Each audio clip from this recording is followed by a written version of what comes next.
दोस्तों, इस बार शरद पूर्णिमा को लेकर काफी ज्यादा कंफ्यूजन की स्थिति हो गई है, क्योंकि यह जो पूर्णिमा है यह 2 दिन प्राप्त हो रही है। ऐसे में सभी भक्तों के मन में यह संदेह बना हुआ है कि 6 अक्टूबर या 7 अक्टूबर पूर्णिमा का व्रत हम किस दिन रखें, खीर किस दिन हम खुली आसमान के नीचे रखेंगे और किस दिन व्रत का पारण करेंगे और खीर का सेवन करेंगे, और शरद पूर्णिमा की रात किए जाने वाले धन प्राप्ति उपाय हम किस दिन करेंगे।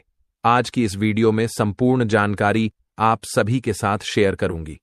शरद पूर्णिमा के दिन के क्या खास नियम होते हैं, इस दिन का शुभ मुहूर्त क्या होगा, व्रत पूर्णिमा का आप किस दिन करेंगे, पारण कब करेंगे, इस दिन के उपाय कौन से हैं जो कि धन प्राप्ति के होते हैं, क्योंकि इस रात मां लक्ष्मी हर किसी के घर के ऊपर भ्रमण करती है और इस रात जो भी कोई उपाय करता हुआ पाया जाता है उस पर मां लक्ष्मी टूट कर बरसती है। तो ऐसे में आज की इस वीडियो को बड़े ही ध्यान से देखिएगा। 5 से 10 मिनट का समय निकालकर बहुत ही महत्वपूर्ण वीडियो को ध्यान से सुन लीजिएगा। सबसे पहले तो मां लक्ष्मी की इस वीडियो को लाइक करके चैनल ज्योतिष का ज्ञान को सब्सक्राइब तो कर ही दीजिए, साथ ही कमेंट सेक्शन में जय मां लक्ष्मी जरूर ही लिखिए।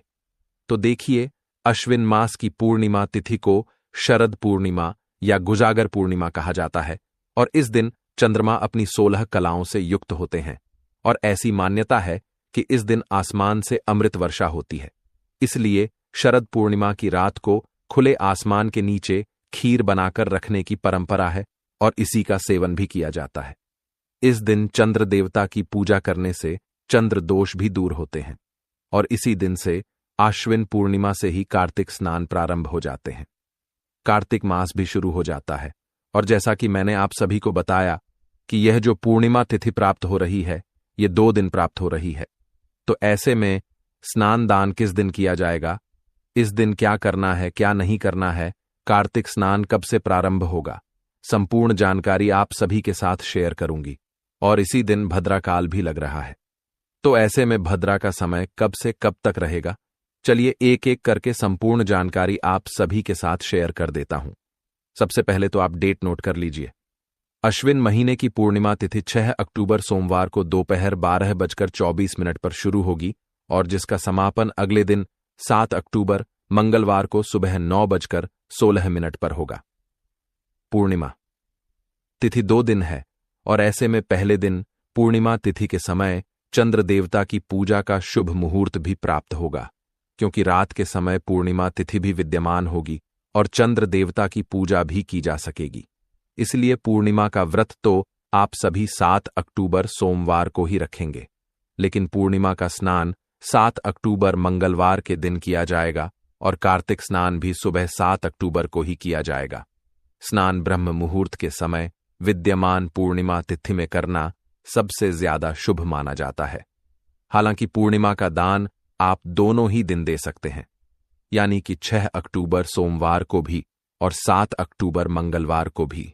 6 अक्टूबर सोमवार को सूर्योदय होगा सुबह 6:24 पर और सूर्यास्त होगा शाम 6:05 पर। बात करें चंद्रोदय की तो शाम 5:34 पर चंद्रोदय होंगे और ब्रह्म मुहूर्त के समय में सुबह 4:48 से 5:36 तक रहेंगे। अमृतकाल रात 11:18 से देर रात 12:45 तक रहेगा। अभिजीत मुहूर्त प्राप्त हो रहा है सुबह 11:51 से 12:38 तक। राहु काल का समय सुबह 7:30 से 9 बजे तक रहेगा। राहु काल के दौरान न तो किसी प्रकार की पूजा पाठ की जाती है और ना ही कोई शुभ कार्य किया जाता है, यानी कि इस दिन आप सुबह की जो पूजा है वह राहु काल लगने से पहले ही कर लें और इसके अलावा शाम की जो पूजा है वह आप गौधुली मुहूर्त में कर सकते हैं।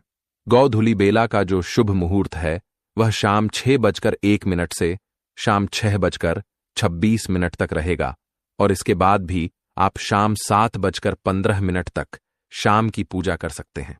यानी कि चंद्रोदय के समय के बाद से आप कभी भी चंद्र देवता को अर्घ्य देकर अपना व्रत खोल सकते हैं। अब बात कर लेते हैं भद्रा की। तो इस बार पूर्णिमा तिथि पर भद्रा भी लग रहा है और भद्रा काल 6 अक्टूबर सोमवार को दोपहर 12:23 से प्रारंभ हो जाएगा।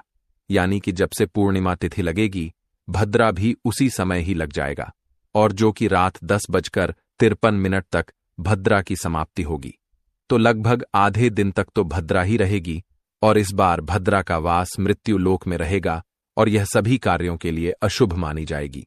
खास तौर पर पूजा पाठ या फिर कोई नया काम आप करना चाह रहे हैं, कोई नई शुरुआत करना चाहते हैं, नया बिजनेस, नया नौकरी या कोई नया वाहन, भूमि पूजन आदि इस समय के दौरान नहीं किया जाता है। तो इस चीज का थोड़ा सा ध्यान रखिएगा। जितनी देर भद्रा रहेगी उस समय में आप ऐसे कोई भी कार्य को करने से बचें। भद्रा काल लगने से पहले यदि आप करना चाहते हैं तो कर सकते हैं, नहीं तो अगला दिन 7 अक्टूबर मंगलवार को भी नए कार्य की शुरुआत आप कर सकते हैं। यह भी शुभ रहेगा। भद्रा देर रात तक रहेगी, तो ऐसे में खुले आसमान के नीचे खीर कब रखें? तो देखिए, जब भद्रा समाप्त हो जाए तब उसके बाद में आप अगले 2-3 घंटे तक आप आसमान के नीचे खीर रख सकते हैं, और उसकी समाप्ति के बाद अगले दिन सुबह स्नान करके इस खीर को प्रसाद के रूप में पूरे परिवार के साथ ग्रहण कर सकते हैं। यदि ऐसा ना कर पाएं तो क्योंकि अगले दिन भी सुबह 9:16 तक पूर्णिमा तिथि है, तो आप 7 अक्टूबर मंगलवार को सुबह ब्रह्म मुहूर्त में उठकर स्नान करें, खीर बनाएं, और तारों की छांव में जब आसमान में चंद्रमा भी विद्यमान हो, उस समय आप इस खीर को खुले आसमान के नीचे एक आधे घंटे तक रखने के बाद में प्रसाद रूप में ग्रहण कर सकते हैं। बात करें 7 अक्टूबर की, तो 7 अक्टूबर मंगलवार को सूर्योदय होगा सुबह 6:24 पर, और सूर्यास्त का समय रहेगा शाम 6:04 पर, और इस दिन चंद्रोदय का समय रहेगा शाम 6:12 पर। ब्रह्म मुहूर्त का समय रहेगा, जो कि स्नान के लिए सबसे उत्तम होता है, वो सुबह 4:48 से लेकर 5:36 तक रहेगा। इस दिन राहु काल दोपहर 3 बजे से 4:30 तक रहेगा। ध्यान रखिएगा, पूर्णिमा तिथि 7 अक्टूबर को सुबह 9:16 तक ही रहेगी, तो पूर्णिमा का जो भी स्नान दान है वह आप इसी समय ही कर लीजिएगा। इसी दिन अभिजीत मुहूर्त रहेगा सुबह 11:51 से 12:38 तक। तो श्री सत्यनारायण भगवान की जो पूजा आप करते हैं वह 6 अक्टूबर 2025 के दिन ही करेंगे। अब बात कर लेते हैं इस दिन किए जाने वाले कुछ खास उपाय की, जो कि धन प्राप्ति और आपकी तरक्की से जुड़े हुए होते हैं। तो देखिए, शास्त्र कहते हैं कि इस रात माता लक्ष्मी स्वर्गलोक से निकलकर पृथ्वी पर आती है, और वे हर घर में झांकती है और उन्हें पुकारती है। कौन जाग रहा है? और जो भी भक्त रात्रि में जागरण कर माता की आराधना करते हैं, दीपक जलाते हैं, भजन कीर्तन करते हैं, मन से आवाहन करते हैं, उनके घर में लक्ष्मी जी का स्थायी निवास होता है। इसलिए इस रात धन और समृद्धि की वर्षा करने वाली रात भी इसे कहा जाता है। शास्त्रों में इस रात को अमृत और आशीर्वाद की रात कहा गया है। शरद पूर्णिमा केवल एक तिथि नहीं, बल्कि एक दिव्य और पवित्र रात है, जब चंद्रमा अमृत वर्षा करते हैं और भगवान श्री कृष्ण प्रेम रचाते हैं और लक्ष्मी माता कृपा बरसाती है।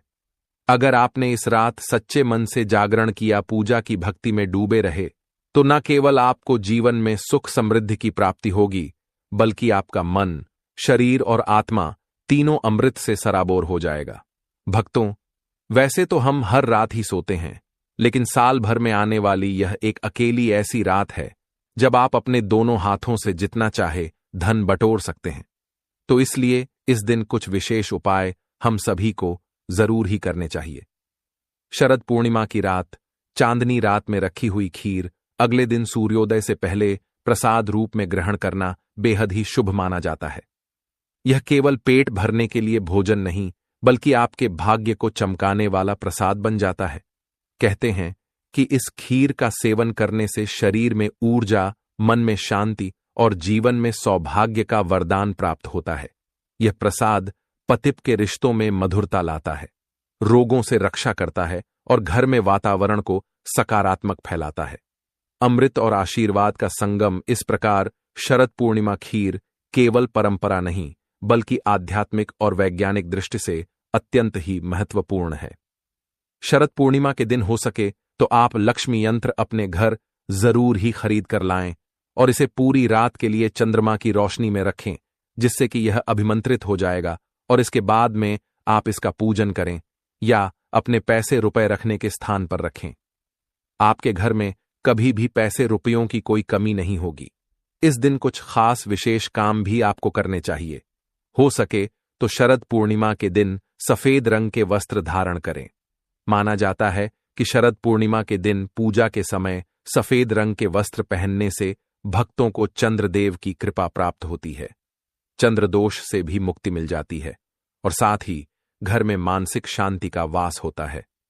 शरद पूर्णिमा की रात आप मां लक्ष्मी का नाम लेते हुए 11 दीपक अपने घर में जरूर ही जलाएं, जिन्हें कि मां लक्ष्मी के सामने भी आप समर्पित करें और साथ ही में तुलसी जी के सामने भी 5 दीपक जरूर ही जलाएं। इससे घर में हमेशा ही मां लक्ष्मी का स्थायी वास बना रहता है और परिवार का हर एक सदस्य तरक्की करते ही चला जाता है। तो यह थी शरद पूर्णिमा से जुड़ी हुई संपूर्ण जानकारी। और भी कई उपाय हैं जो कि अगले वीडियो में मैं आप सभी के लिए लेकर आऊंगी। तो इसके लिए चैनल ज्योतिष का ज्ञान को सब्सक्राइब करके पास वाले बेल आइकन को प्रेस कर दीजिएगा, क्योंकि इस चैनल पर आपके निजी जीवन से जुड़ी हर समस्या का समाधान और व्रत पर्व से जुड़ी हुई संपूर्ण जानकारी और पूजा विधि मैं करके दिखाता हूं। तो इसलिए चैनल को सब्सक्राइब कर लीजिएगा। कमेंट सेक्शन में जय मां लक्ष्मी लिखने में कंजूसी मत कीजिए और मां लक्ष्मी की वीडियो को लाइक कीजिए।